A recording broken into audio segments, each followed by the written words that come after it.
Tu sais ce qui épuise énormément de femmes? C'est pas seulement la charge mentale ou le manque de temps qu'elles pourraient avoir. C'est de passer leur journée à croire qu'elles fonctionnent mal, qu'elles ne font pas bien les choses. Et donc à se dire, je suis désorganisée, je suis trop sensible, ou alors même, je manque de discipline. Pourquoi je n'arrive pas à faire comme les autres? C'est ça qui les épuise. Et donc, elles passent leur temps à essayer de se corriger, à chercher la bonne méthode, la bonne organisation, le bon outil, en espérant qu'un jour, elles finiront par fonctionner enfin comme il faut. Laisse-moi te dire un truc. Et si le problème, c'était pas toi?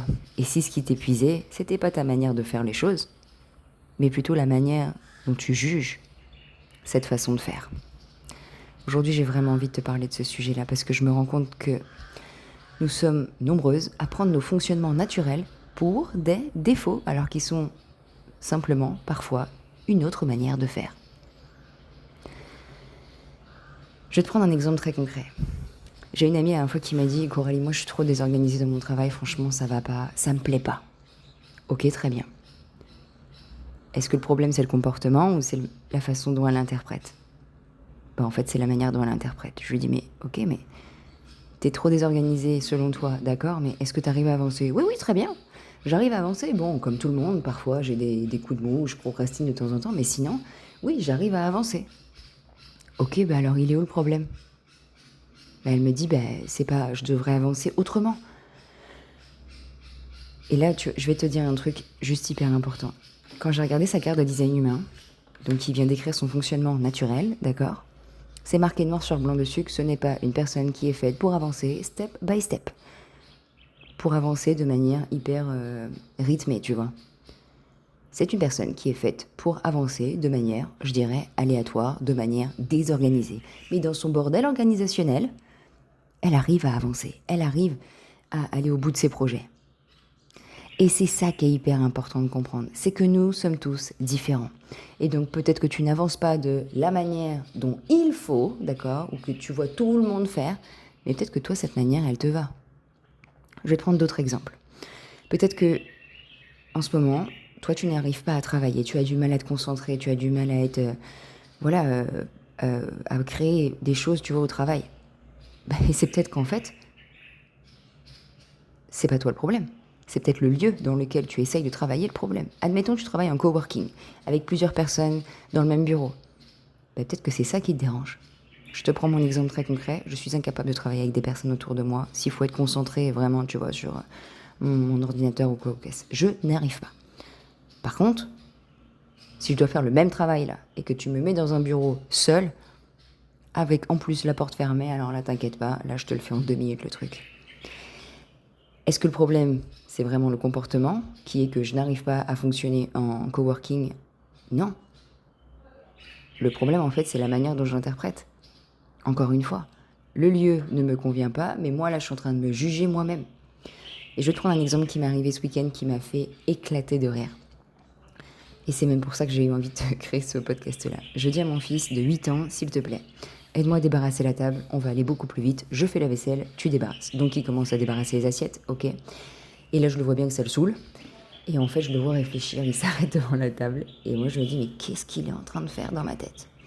Et en fait, il était en train de chercher une manière pour optimiser cette tâche-là.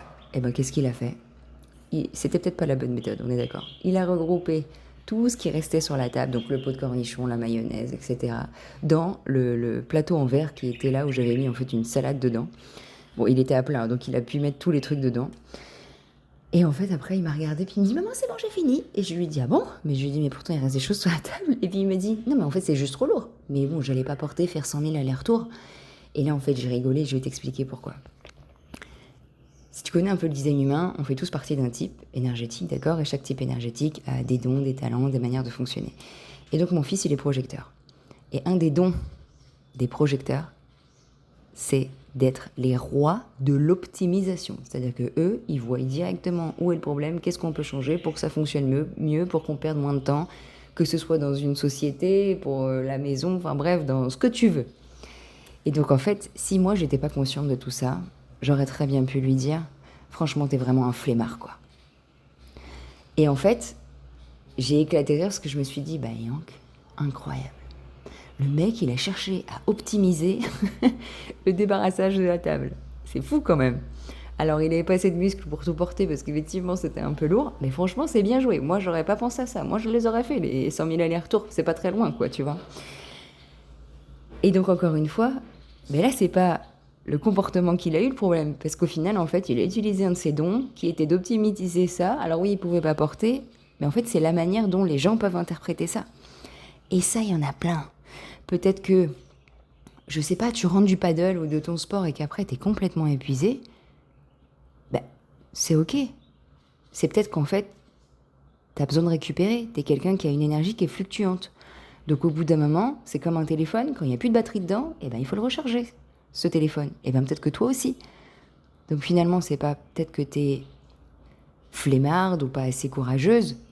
C'est peut-être qu'en fait, bah, après avoir dépensé ton énergie, tu as besoin de récupérer. Et à l'inverse, il y a des gens qui, eux, vont se recharger naturellement en faisant ce qu'ils aiment. Donc ils vont avoir besoin de moins de temps, de repos, de pause, etc.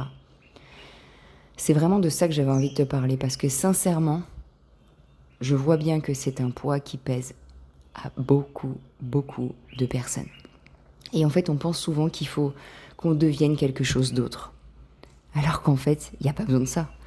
Il y a surtout besoin de venir comprendre notre fonctionnement, quelles sont nos forces, quelles sont nos zones d'ombre, tu vois, là où il faut qu'on fasse attention, où parfois on peut se cramer, quels sont nos besoins. Parce que quand tu comprends ça, bah finalement, t'arrêtes d'essayer de te corriger et tu vas plutôt faire avec ton fonctionnement, d'accord ? Et donc tu vas arrêter de te battre contre toi-même, tu vas arrêter de chercher 12 000 méthodes qui, ça se trouve, ne te conviennent même pas. Tu vas reconnaître tes forces, tu vas reconnaître tes besoins, tes fonctionnements, tu vas dire, ok, comment est-ce que je peux faire avec ça ? Parce qu'au final, bah, ça va me demander moins d'efforts, ça va être plus fluide, ça va être plus facile, ça va être plus plaisant pour moi que si j'essaye de faire la méthode de je sais pas quoi, qui au final fonctionne, mais qui est hyper dure pour moi. C'est de tout ça que j'avais envie de te parler, parce qu'au final, c'est peut-être pas toi le problème, c'est juste le regard que tu portes sur ta manière de faire les choses qui t'épuise. Et ça, c'est hyper important. Voilà. Encore une fois, ça me fascine. Ça me fascine parce que je me rends compte que la connaissance de soi, ça devrait être enseigné à l'école. Vraiment, sincèrement. Et qu'on souffre énormément de tout ça. Pourquoi moi, j'arrive pas à faire comme les autres ? Bah parce qu'en fait, t'es pas faite pour faire comme les autres. J'écoutais encore une masterclass en lien avec l'entrepreneuriat, le business. Et c'était fou, en fait, de voir que, bah oui, en fait, on n'est pas tous faits pour faire du marketing de la même manière. On n'est pas tous faits pour créer des sociétés de la même manière. Il y en a qui vont aimer être souvent avec leurs clients, etc. Et puis il y en a, tu leur demandes de faire ça, ils vont dire, mais moi je peux pas. Moi je vais clamser. Ça m'épuise. Ben c'est pas qu'il y en a un qui est flemmard. C'est juste qu'en fait, ils fonctionnent pas de la même manière. Donc oui, même dans votre manière de créer un business, ben si tu prends déjà ton fonctionnement à toi, déjà, même sans l'idée du sujet, etc., déjà on part pas sur la même base. Et ça, c'est pareil pour tout. Pour l'alimentation, pour l'énergie, pour les émotions, pour le stress, pour la manière de générer des idées, etc., etc., etc. Bref, j'espère vraiment que ce podcast aura pu t'aider peut-être à ouvrir les yeux.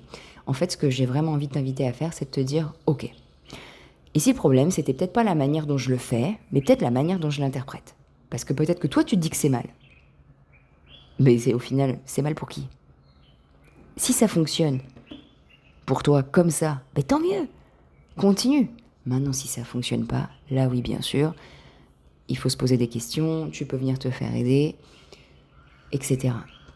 D'ailleurs, si jamais tu vois que tu bloques, vraiment, sache que moi, je fais justement des lectures de design humain. Je m'explique. En fait, je prends tes informations de naissance, je tire ta carte de design humain qui vient en fait nous expliquer, noir sur blanc, c'est quoi ton fonctionnement naturel à toi. Et je t'explique justement qu'est-ce qui te convient dans telle sphère de vie, blablabla, par rapport à toi, ton fonctionnement. Je l'invente pas en fait. Et là, je te donne des outils concrets. Bah, tu vois, par rapport à ce fonctionnement-là, il vaut mieux utiliser cette manière de faire là. Et puis tu testes dans ton quotidien. De toute façon, t'as quoi à perdre ? En fait, c'est ça que j'ai envie de te dire. T'as quoi à perdre ? Si ça fait des années que t'essayes ou des semaines que t'essayes et que ça fonctionne pas et que ça t'épuise, bah, autant essayer d'une autre manière. T'as rien à perdre. Donc voilà, si jamais ça t'intéresse, n'hésite pas à venir me parler en message privé. J'ai mis tous les liens dans ma bio, donc tu pourras tout retrouver. ou en description de cet épisode. N'hésite pas à partager peut-être ce podcast à une amie qui en aurait besoin, qui se juge très très fort. Parce que je sais que ça fait mal, je sais que ça peut être lourd, je sais que ça peut nous épuiser. Je te dis à très bientôt dans un nouvel épisode. Bye bye.